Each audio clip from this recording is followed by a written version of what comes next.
Hello guys, আসসালামু আলাইকুম। আজকে একটু আপনাদের আমাদের বাড়ি আর কি গ্রামের বাড়ি শাকসবজি ফল ফলাদি দেখাবো।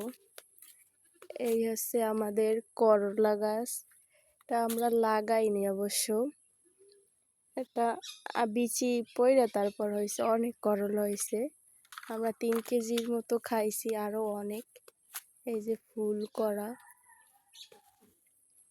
অনেক করলা আর কি আছে গাছে। এই যে আমাদের মাঠ,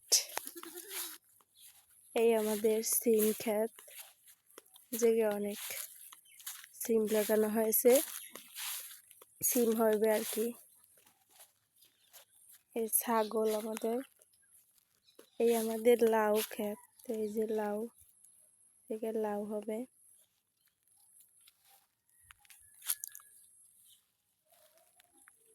আর ভিডিওটি ভালো লাগলে সবাই একটু সাপোর্ট করবেন, সাবস্ক্রাইবার করবেন। আমি আর কি নতুন।